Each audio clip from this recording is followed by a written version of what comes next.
Making headlines this hour, Minister Adam Sharif Umar calls for development initiatives in the Maldives to be pursued in a manner that safeguards the distinct identity, heritage, and environmental character of individual islands. According to the Ministry of Tourism and Environment, the Maldives is set to enhance its luxury tourism offerings with the opening of 7 new resorts in 2026. ACC hails recent amendments to the Decentralization Act as a critical step in preventing the misuse of state resources ahead of the upcoming local council elections.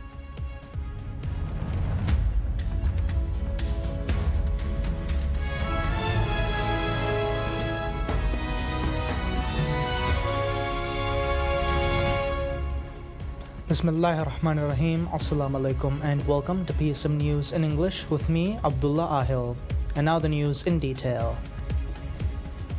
The Minister of Cities, Local Government and Public Works, Adam Sharif Umar, calls for development initiatives in the Maldives to be pursued in a manner that safeguards the distinct identity, heritage and environmental character of individual islands. Speaking at a special ceremony in Daravandu Ba Atoll, honoring long-standing contributors to the island's development, the minister emphasized that decentralized governance places a responsibility on authorities to ensure that progress does not come at the cost of erasing an island's unique features. He noted that development undertaken at island level must be guided by an approach that protects historical, cultural, and social roots, describing these elements as integral to the identity and resilience of local communities. He noted that development undertaken at island level must be guided by an approach that protects historical, cultural, and social roots, describing these elements as integral to the identity and resilience of local communities. Referring to nationwide infrastructure projects, including road development and asphalt paving, the minister stressed that such initiatives must be implemented with due regard for the island's fragile environmental ecosystems. Development, he said, should be carefully calibrated to avoid undermining natural landscapes and biodiversity. Minister Adam Sharif Umar also underscored the importance of decentralized governance in driving sustainable island development, highlighting the need for close collaboration among residents, island councils, and other relevant stakeholders. A participatory and inclusive approach, he added, is essential to ensuring that development efforts are both effective and widely supported. In concluding his remarks, the minister outlined several projects currently being implemented across different islands, noting that infrastructure development, particularly road construction, varies according to each island's specific needs and the imperative to preserve its natural beauty. The ceremony, held in Daravandu, was organized to recognize individuals who have made significant contributions to the island's development across various sectors. The Daravandu Council described the event as an important initiative to acknowledge community service and to reinforce social cohesion within the island. According to the Ministry of Tourism and Environment, the Maldives is set to enhance its luxury tourism offerings with the opening of 7 new resorts in 2026.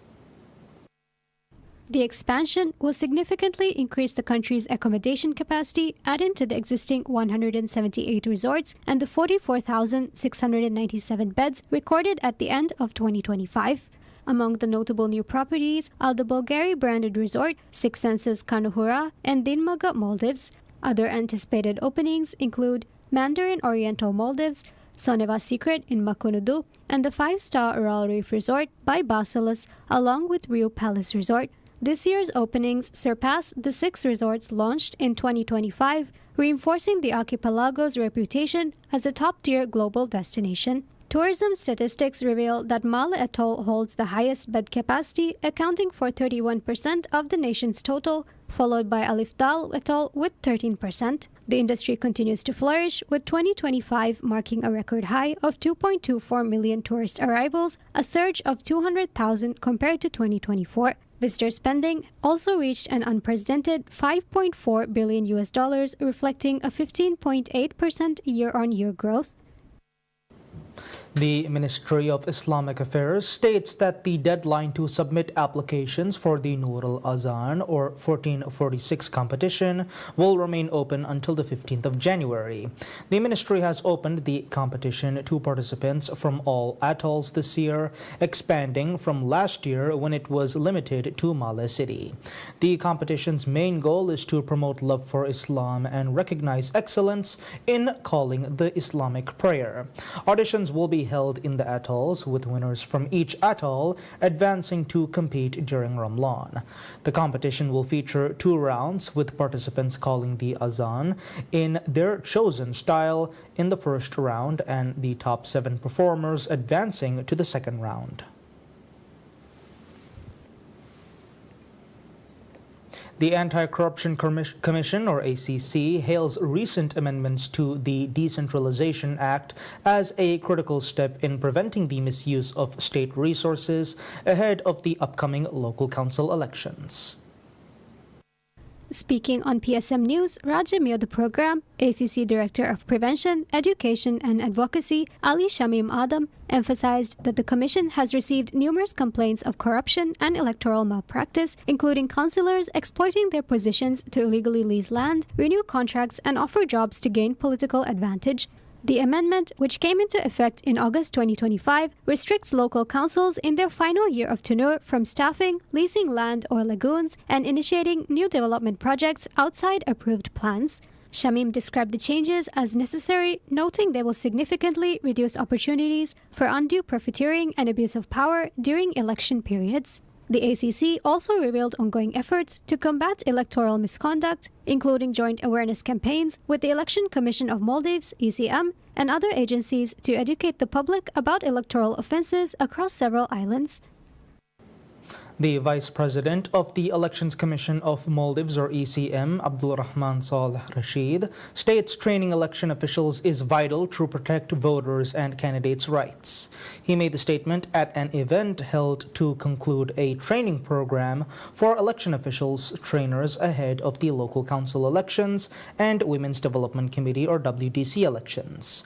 Speaking at the event, Saleh said the program will strengthen the election process and ensure officials have accurate knowledge of procedures.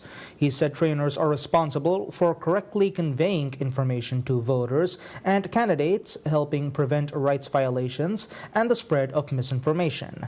Saleh also noted that the local council elections are the largest and most time-consuming, with approximately 300,000 voters and complex ballot procedures.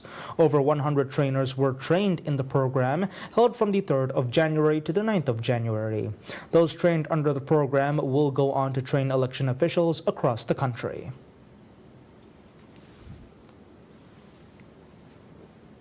The Maldives Inland Revenue Authority, or MIRA, reports a dramatic 108% increase in green tax revenue in 2025, driven by rising tourist numbers and rate adjustments. The eco-levy, imposed on visitors to fund environmental initiatives, generated $145.9 million last year, more than double the $70 million collected in 2024. Starting 1st January 2025, the government doubled green tax rates from $6 to $12 per adult in resorts, and from $3 to $6 for tourists at guest houses and hotels. Children under the age of 2 are exempted. The final figure also well exceeded revenue forecasts, with the Budget Position Report 2025 projecting a 95.2% revenue surge last year, estimating $62.5 million in green tax collections. The boost was also driven by record tourism, with 2.25 million visitors in 2025, the highest in Maldivian history. As the nation prioritizes sustainability, the green tax's expanded revenue is expected to bolster climate resilience and eco-friendly projects across the archipelago. As part of a government environmental protection efforts, revetment construction has now been completed in Gan Lam Atoll by Maldives Transport and Contracting Company, or MTCC, under its Shore Protection Project. MTCC, in a post on social media, revealed that revetment construction has now been completed and that groin profiling and backfilling works are currently ongoing. As part of this initiative, 30 meters of revetment, 260 meters of groin are set to be established, with 10,007 cubic meters of sand added to the shoreline, protecting the north of Gan Harbor from erosion. The government is carrying out several projects targeted at protecting the shorelines throughout the Maldives, with $3.4 million invested in this initiative. Gan marks the largest inhabited island in Lamu Atoll, with many development projects presently underway in areas such as education, health, environment, and essential services. The development initiatives undertaken by the government, along with the island's natural beauty, attracts many visitors to Gan during holiday season. Holomale Phase 3 dredging reaches 87% completion. Maldives Airports Company Limited, or MACL, said 6 hectares of land were dredged in the past 6 days alone, with 55 out of 63 hectares dredged so far. The government aims to complete all dredging works within the next 6 months. The project is expected to reach completion on schedule if no complications arise. The dredging project, which began in 2023, faced various delays and resumed after a hiatus on the 10th of November.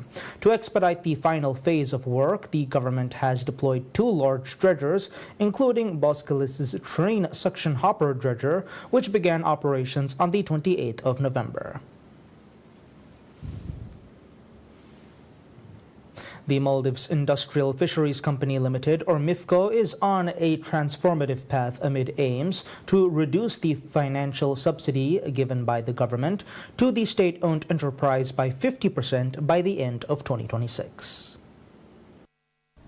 Long plagued by losses and reliance on budgetary support, MIFCO has initiated sweeping reforms under President Dr. Mohamed Muiz's directive to strengthen management and operational efficiency across government-owned companies. As part of these reforms, MIFCO has been converted into a fully government-owned entity with renewed focus on reducing waste, improving transparency, and modernizing infrastructure. According to MIFCO CEO Farhat Shahir, speaking to PSM News Rajamyod program, while the government continues to provide subsidies, primarily to maintain fixed fish purchase prices, the company is increasingly funding its operations through internal revenue. MIFCO's strategic consultant, Ibrahim Atif Shakur, confirmed that the subsidy will be reduced by $0.06 per kilogram this year, culminating in a 50% cut by December. Despite a temporary dip in activity during one quarter last year, MIFCO ended the financial year in the black. Operational upgrades are also underway, including the expansion of cold storage facilities at its Feliwar hub in Labiani Atoll, set for completion by mid-year.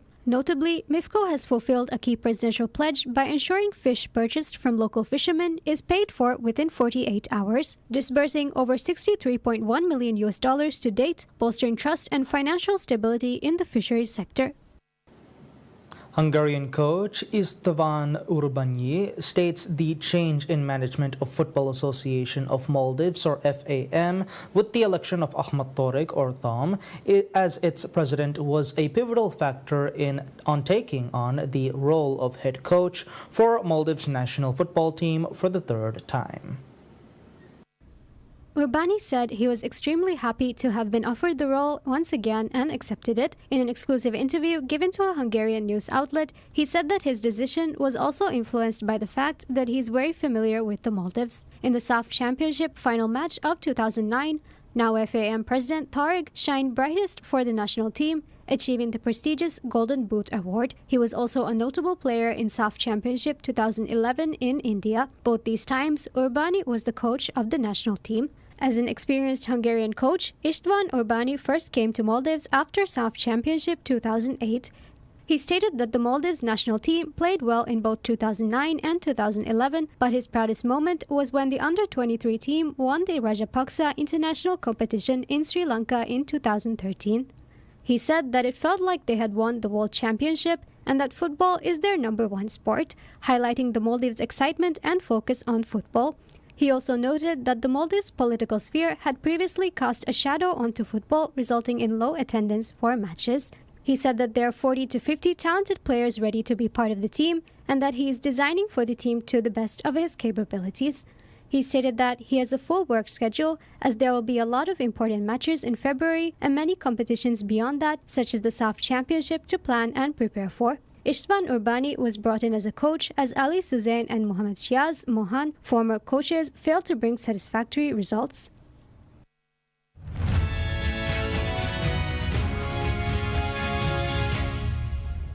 Updates in the business world. U.S. President Donald Trump says he was calling for a one-year cap on credit card interest rates at 10% starting on January 20th, but he did not provide details on how this plan will come to fruition or how he planned to make companies comply. Trump also made the pledge during the campaign for the 2024 election that he won, but analysts dismissed it at the time, saying that such a step required congressional approval. Some major U.S. banks and credit card issuers like American Express, Capital One Financial Corp, JP Morgan, Citigroup, and Bank of America did not respond to a request for comment. Some banking advocacy groups said in a joint statement that a 10% interest rate cap would reduce credit availability and only drive consumers toward less regulated, more costly alternatives. The statement came from the Consumer Bankers Association, Bank Policy Institute, American Bankers Association, Financial Services Forum, and Independent Community Bankers of America. U.S. President Donald Trump tells oil executives that Venezuela is, quote, open for business and that companies would have security guarantees as his administration moved to encourage U.S. firms to re-engage with the country's energy sector. During the meeting, ExxonMobil CEO Darren Woods said that U.S. oil major is ready to evaluate a potential return to Venezuela in what would be a stunning development after its asset in the North-South American country was nationalized nearly 20 years ago. Woods, however, said Venezuela was currently uninvestable and significant legal changes are needed. The meeting less than a week after U.S. forces captured and removed Venezuelan President Nicolás Maduro from power in a brazen overnight raid. Everything President Trump does is with the American people in mind. It was not in the national interest or national security of the United States and of our people to have in our own hemisphere a country, not just with vast energy reserves, but controlled by an indicted narco trafficker who flooded our country with illegal immigration, including drug gang members, openly cooperated with drug gangs, and by the way, stole the wealth of that country to fund a repressive regime and also benefit adversaries such as Iran. All of that is now changing. U.S. forces have continued to apprehend Venezuelan oil tankers at sea to enforce an embargo. Trump administration officials have said they need to control Venezuela's oil sales and revenues indefinitely to ensure the country acts in America's interest, including by reducing corruption and drug trafficking. Chevron Vice Chairman Mark Nelson said the company is committed to investment in Venezuela. Chevron is the only U.S. oil major still operating in the country. Trump said at the meeting that the U.S. would guarantee the physical and financial security of oil companies investing in Venezuela, but did not provide any details.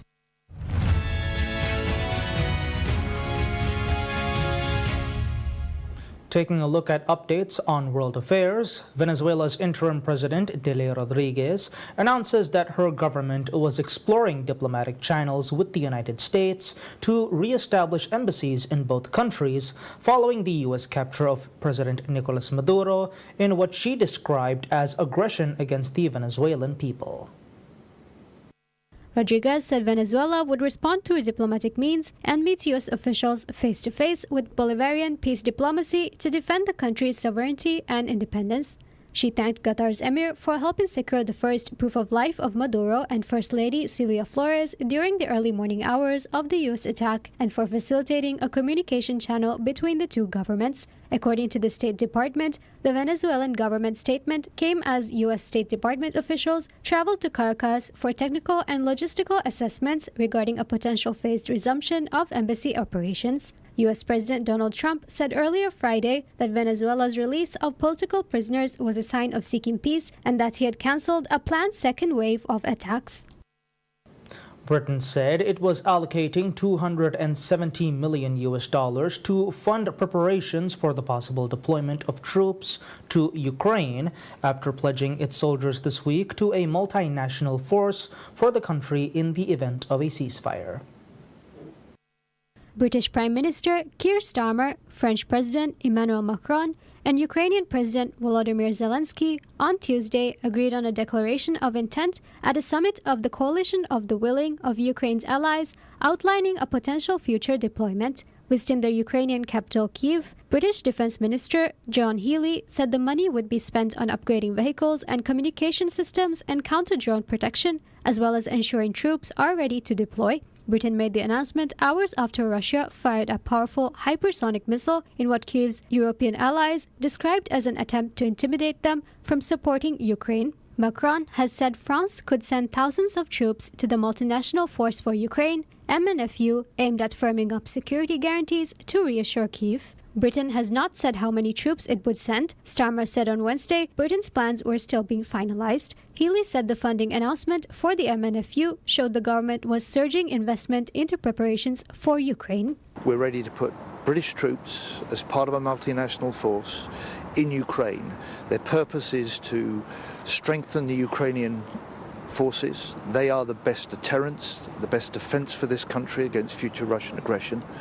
And it's part of reassuring the Ukrainian people, it's part of building up the Ukrainian forces, and their purpose will be to help deter Putin's future aggression. Healy also told Zelensky that production of Octopus Inceptor drones, based on a Ukrainian design but made in Britain, would start in January. Britain will send thousands of them back to Ukraine each month to help the country defend itself against Russian drone attacks. South Korea's defense ministry says it did not possess the unmanned aircraft North Korea said were from the south, and added it had no intention of provoking its neighbor. Kim Hong-chul, Deputy Minister for National Defense Policy, said in a statement responding to the North's claims that Seoul would continue efforts aimed at lowering tensions and building trust on the Korean peninsula. He further elaborated that South Korea has no intention to provoke or incite North Korea, and that they will continue to pursue concrete measures and sustained efforts to ease tensions and build trust between the two Koreas. North Korea's state media said on Saturday that South Korea flew another drone into its airspace, infringing on its sovereignty, reporting the drone originated from an island in Incheon and flew about 8 kilometers before being shot down, and that it carried surveillance cameras that recorded major facilities.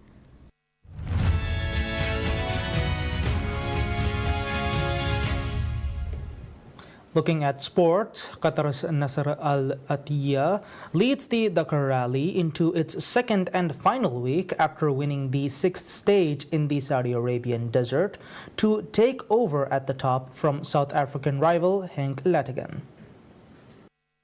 Al Attiyah, a 5-times Dakar winner now competing for the Dacia Sandriders, had been second overnight but turned a deficit of more than 3 minutes into a 6-minute and 10-second advantage over the 326-kilometer time stage between Hail and Riyadh. Saturday is a rest day before the rally resumes in Riyadh on Sunday, with 7 more stages to the finish in Yanbu on the Red Sea coast on January 17th. Al Attiyah won Friday's stage by 2 minutes and 58 seconds from teammate and 9-time World Rally champion Sebastian Loeb. Dacia's first Dakar won 2, with Toyota's American Seth Quintero third. Overall, 3 different manufacturers filled the podium positions, with Toyota's Lategan second and Ford's Nani Roma third, his first time on the virtual podium since 2019. Al Attiyah, 55, has now completed 19 successive Dakars with at least 1 stage win every time. Friday was his career 49th stage win in the car category, one off the record held jointly by Ari Vatanen and Mr. Dakar, Stephanie Peter Hansel. Spaniard Carlos Sainz, father of the Formula 1 driver and a 4-times Dakar winner, still racing hard at the age of 63, was in 4th place for Ford, with teammate Matthias Ekstrom 5th and Loeb 6th. American Mitch Guthrie, stage winner on Thursday for Ford, dropped to 7th from 6th. In the motorcycle category, there was no change at the top, although leader and defending champion Daniel Sanders was handed a 6-minute penalty for riding at 98 kilometers per hour in a zone limited to 50 kilometers per hour. KTM rider Sanders now leads Honda's American Ricky Brabec, the stage winner after the Australian's penalty, by 45 seconds, with Argentine rider Luciano Benavides more than 10 minutes behind in third.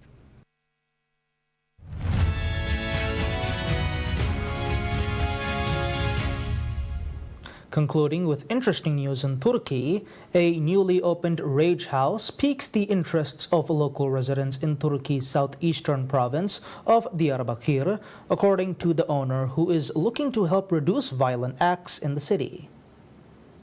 Hamza Durmas, the owner of the establishment which opened less than 2 weeks ago, said he used to have anger issues himself but was prompted to open Rage House after seeing that freely smashing objects allowed him to release pent-up anger in a relatively harmless way. Omar Yurdas, who visited the Rage House with 2 other friends, said he was stressed due to work, school and family problems, adding that the session of smashing items made him feel happier. Psychological counselor Khairi Mujte Arsatan said anger is sometimes expressed among locals in their barik through violence, including in extreme cases femicide, adding that the reason could include economic, social and political issues. She cautioned that while rage houses may be helpful in relieving stress in the short term, they may also prove detrimental in the long term. She said, quote, "It carries the risk that this tendency towards violence, starting with entertainment, could later find a more pronounced counterpart in real life," unquote. And that's all the news we have for today. We'll be back with any further updates. Until then, I'm Abdullah Ahil from PSM News.